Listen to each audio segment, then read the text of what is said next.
할렐루야, 조나시입니다. 오늘도 말씀으로 하루를 시작합니다. 슬기로운 아침 시간 에스겔 19장 말씀입니다. 1905년 11월 20일 황성신문에 시리아 방성대곡이라는 제목으로 장지연이 사설을 실었습니다. 당시 논설의 주관이었던 장지연은 을사늑약에 대해서 항거하는 마음으로 시리아 방성대곡이라는 사설을 썼는데요. 저도 이 말씀을 준비하면서 이 시리아 방성대곡이라는 말의 뜻을 좀 알게 되었어요. 그 뜻은 무엇이냐? 오늘 크게 목놓아 우노라 라는 뜻을 갖고 있는 제목이더라고요. 절망적인 나라의 상황과 자신들의 배만 불리기 급급했던 정치인들에 대한 절망감, 그럼에도 일어나서 나라와 민족을 위해 싸워야 한다는 지식인들의 외침이 이 시리아 방성대곡의 내용입니다.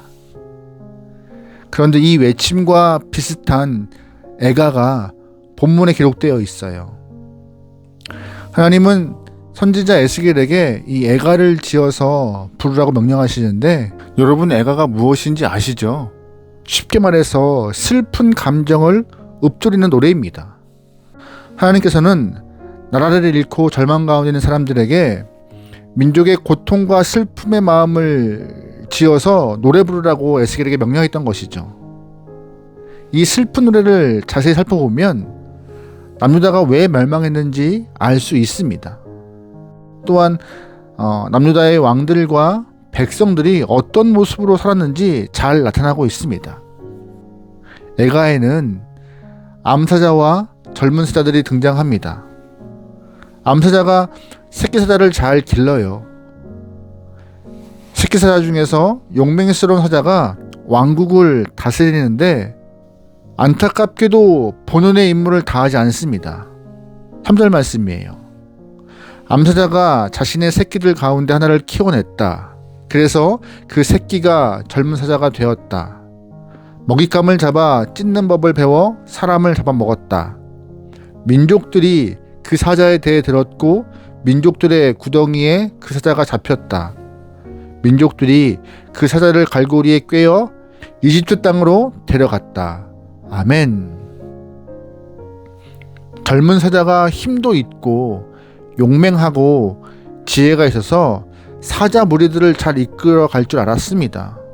그런데 이 젊은 사자가 먹이를 물어뜯는 것과 같이 사람들을 물어뜯기 시작합니다. 더 이상 이 젊은 사자를 그냥 둘 수 없어서 이방인이 와서 사자를 끌고 가요. 이 애가 속에 등장하는 이방인은 바로 애굽 사람을 말하는 것인데요.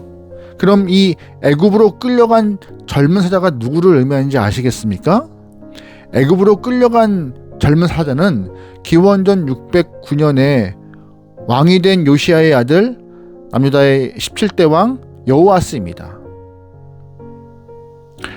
요시야가 바로누고와 무기또 전투에서 전사하고 난 이후에 그의 아들 여호아스가 왕이 돼요. 그런데 3개월밖에 통치하지 않았지만 그동안 아버지가 쌓아놓았던 치적을 다 갉아먹습니다. 엉망으로 나라를 통치했다는 것이에요. 또 백성들을 괴롭혀서 그들을 고통에 빠뜨리게 됩니다. 그때 마침 애굽 왕 바로누고가 쳐들어와서 여호아스를 애굽으로 끌고 갔고, 여호아스는 남은 여생을 애굽에서 마치게 됩니다.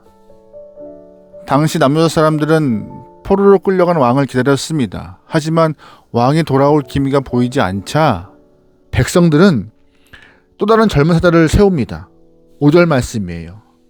암사자가 보았다. 자신이 기다렸는데 자신의 희망이 사라지는 것을, 그래서 자신의 다른 새끼 하나를 데려다가 젊은 사자로 키워냈다. 새끼 사자는 수자들 가운데 돌아다니며 젊은 사자가 되었다. 먹잇감을 잡아 찢는 법을 배워 사람들을 잡아먹었다. 아멘. 그런데 안타까운 것은 앞에 키워내었던 젊은 사자와 똑같은 일이 발생합니다. 훌륭한 사자를 세워서 무리를 이끌게 했더니 새로운 사자 역시도 먹이를 뜯는 것과 같이 사람을 물어뜯는 바람에 사람들이 함께 할 수 없는 상황이 되었습니다. 이때도 이방 왕이 와서 새로운 젊은 사자를 끌고 가버립니다. 9절 말씀이에요. 그들이 그 사자를 철창에 가두고 갈고리에 깨워 바빌론 임금에게 데려갔다. 그 사자를 감옥에 데려다 놓았다. 사자의 소리가 이스라엘 산들에 다시 들리지 않도록 하려 한 것이다. 아멘. 바벨론 왕이 와서 그를 바벨론으로 끌고 가버렸습니다. 이 왕은 누구를 의미할까요? 바로 남유다의 마지막 왕 시드기야였던 것이에요. 여호아스와 시드기야의 공통점은 백성을 물어뜯고 삼킨 것입니다. 하나님께서 그들을 왕으로 세우실 때는 기대하신 마음이 있었습니다. 어떤 마음이요? 백성들을 위해 군림하거나 그들을 삼키지 않고 섬기기를 원하셨던 것이에요. 역사 속에서도 하나님의 마음을 잘 알고 백성을 성실하게 잘 섬긴 왕들은 하나님의 사랑을 듬뿍 받았습니다. 예를 들어 다윗이나 히스기야, 요시야가 좋은 예겠죠. 그런데 백성들을 섬기지 않고 백성에 군림하며 백성을 삼키고 자신들의 이속을 챙기기 위하여서 백성을 이용한 왕들은 하나님이 가만두지 않으셨어요. 그 본보기가 오늘 본문의 여호아스와 시드기야가 오늘 본문의 예이며 결국 그들은 이방으로 사로잡혀 갔습니다. 오늘 이 말씀을 통하여서 하나님은 우리에게 섬기는 자가 되라고 하시는 메시지를 허락하셨습니다. 예수님께서도 이 땅에 오신 목적은 섬기러 왔다라고 말씀하셨어요. 우리가 예수를 따르는 제자라면 예수를 닮아 사람을 잘 섬기는 자들이 예수님을 닮아서 사람들을 잘 섬기는 영혼이 되어야 할 것입니다. 교회도 마찬가지예요. 교회는 세상을 섬기는 공동체가 되어야 하고 모든 성도들은 믿지 않은 영혼들을 향하여서 돌보고 섬기는 일에 앞장서야 할 것입니다. 이것이 하나님이 우리를 세상에 세우신 가장 큰 이유 중에 하나일 것입니다.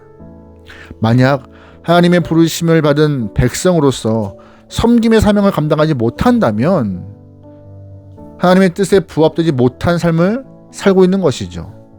여러분, 그러기에 섬기는 자의 모습을 잘 드러내어서 하나님의 뜻을 이뤄낼 수 있는 귀한 영혼 되면 좋겠습니다. 아멘. 하나님은 이 애가를 통하여서 왕들뿐만 아니라 백성들에 대한 실망도 드러내셨습니다. 10절 말씀입니다. 너에게 피를 물려준 어머니는 물가에 심어놓은 포도나무 같았다. 많은 물 덕분에 열매가 많고 가지가 무성했다. 아멘. 하나님은 하나님의 백성을 포도나무로 비유하십니다. 자주 그런 모습 보이죠. 에스겔 15장에서도 그랬고 이사야서와 예레미야서에서도 하나님의 백성을 포도나무 같다라고 말씀하셨어요. 포도나무의 존재 가치는 열매에 있습니다. 잘 아실 것이에요. 목줄에 쓸 수 없기 때문에 포도나무가 열매를 내지 못하면 그냥 땔감으로밖에 쓸 수가 없어요. 하나님은 원래 이스라엘 백성들을 물가에 심었기 때문에 그들은 열매가 많고 가지가 무성했습니다. 그런데 시간이 지날수록 포도나무는 열매를 맺지 못하자 땔감으로밖에 쓸 수 없게 되었다라고 말씀하고 있어요. 12절이에요. 그러다가 그 나무가 노여움 때문에 뽑혀서 땅바닥에 던져졌다. 동쪽에서 불어오는 바람이 그 나무의 열매를 말려버렸다. 가지도 꺾여서 말라버렸고 나무의 튼튼한 가지를 불이 집어삼켜버렸다. 아멘. 10절 말씀에서 보았던 많은 물은요, 진리의 말씀을 의미합니다. 시냇가에 심겨진 나무처럼 우리가 하나님의 진리의 말씀 가운데 우리의 뿌리를 깊이 내리고 있으면 당연히 많은 열매를 맺을 것입니다. 그런데 하나님의 선민이지만 하나님의 백성으로서 물가를 거부하고 자신들이 원하는 곳에서 옮겨 다니다가 마음대로 살다 보면 12절과 같이 열매를 맺지 못하여서 뽑혀 불탈 수밖에 없는 운명을 맞이할 수밖에 없습니다. 하나님의 백성들은 열매로 하나님을 기쁘게 해야 합니다. 우리가 맺고 싶어하는 열매가 아니라 하나님이 바라시고 원하시는 열매를 맺어야 하는 것이 우리의 숙제인 것이에요. 하나님이 바라시는 열매는 세상을 유익하게 하고 주변 사람들이 행복한 열매, 즉 성령의 열매를 맺어야 하는 것이죠.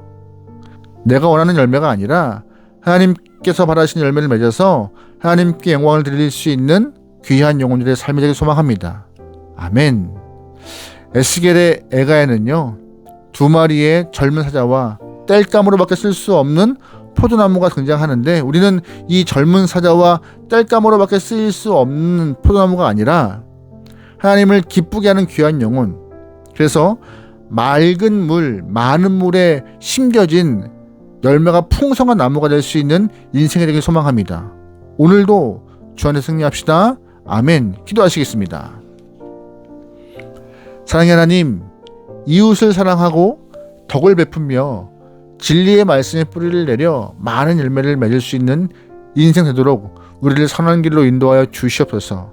내가 맺고 싶은 열매가 아니라 하나님이 원하시는 열매를 맺기 위하여서 매 순간 애쓰기 원합니다. 주님이시여 함께 하시고 동행하시고 역사하여 주시옵소서. 모든 걸 맡기오며 예수님의 이름으로 기도합니다. 아멘.